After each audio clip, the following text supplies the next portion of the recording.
Kia ora everyone. I have here with me today Rod Hanson, BDO Agribusiness Partner, to talk about business performance and wellbeing in New Zealand's agribusiness sector. Hi to my Rod. Normally we'd be talking about the results of the latest BDO Wellbeing and Business Performance Index. However, it's no secret that there's been a lot of pressures on a lot of agribusiness leaders, particularly in respect to Cyclone Gabrielle and the subsequent floods. But I know you still had people on the ground talking to these business leaders. What are you hearing and what are they saying about how they're feeling at the moment? Those catchments in terms of the Gisborne and Hawke's Bay aside, it has been another challenging year across the country. We've had two really challenging springs now that everyone has experienced. What that's meant for the likes of the dairy sector, production was well back very early, creating some challenges and frustrations from a production perspective. The sheep and beef farmers also impacted from the lack of sunlight and the warm spring, early summer, with young stock growth rates probably well back from where they would expect it to have been. We've been very fortunate though that we've now come into a relatively good autumn, which has meant some of the lost production has picked up.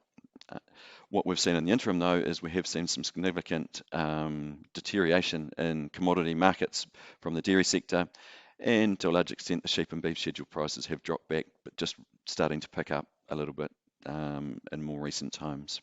Other sectors such as hort and vit, very regionalised, and even within regions have been impacted quite differently as well.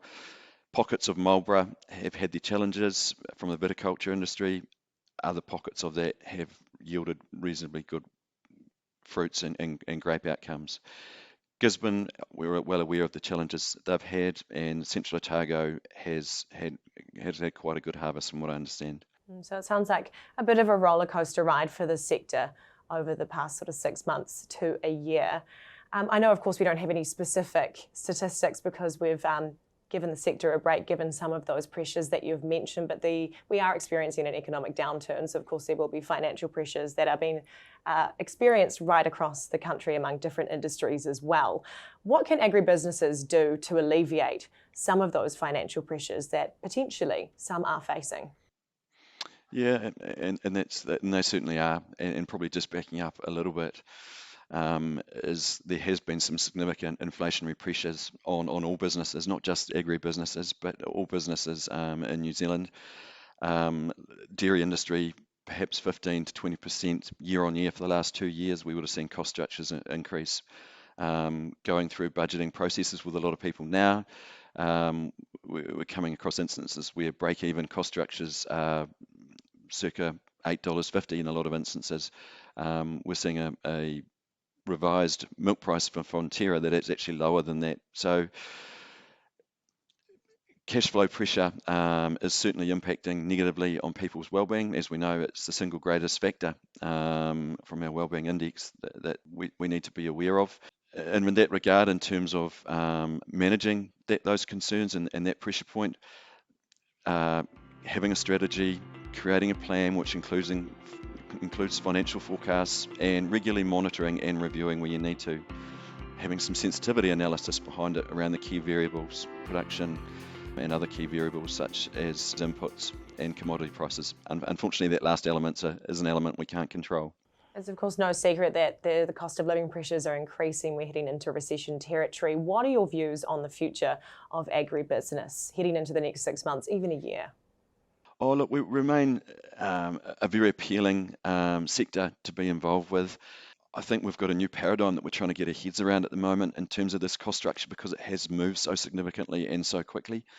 Historically, we have seen income levels tend to ratchet in relativity terms to expenses as well.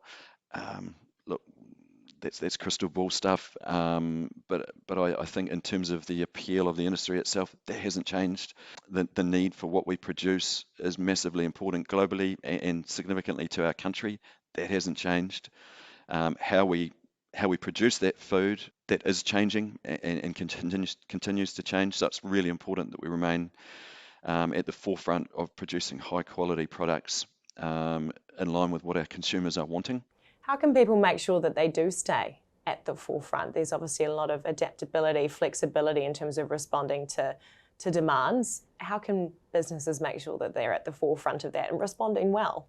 Yeah, look, climate, market, and commodity forces, they're constant pressures in the agri industry. They're not new, um, and they won't go away.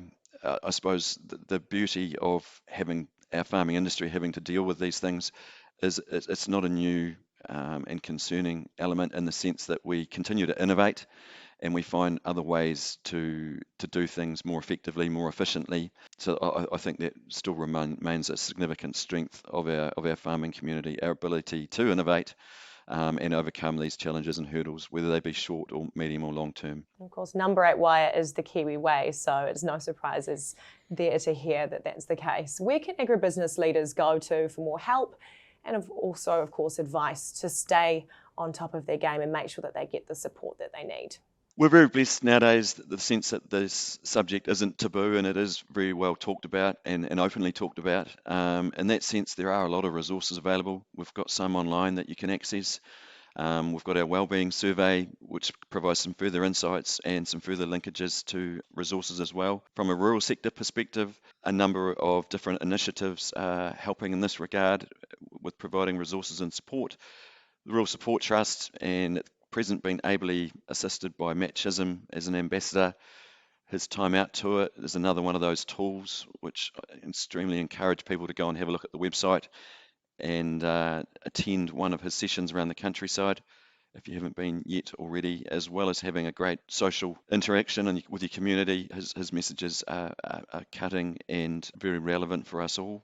I think the other elements to this too is the standard old, we need to surround ourselves in some really good people. So professional team needs to be established. If not established, there needs to be a lot of communication and regular communication about what is going on, what your concerns are, and strategically working through those together. And similarly, from the community perspective, making sure that you're in regular contact with your neighbours and everyone else in the community, whether it be attending field days or the local neighbours barbecue. Some fantastic resources there and avenues for support, and great, as you say, to see that huge cultural shift in the agribusiness sector. Thank you so much for your time, Rod. We really appreciate it. Thank you.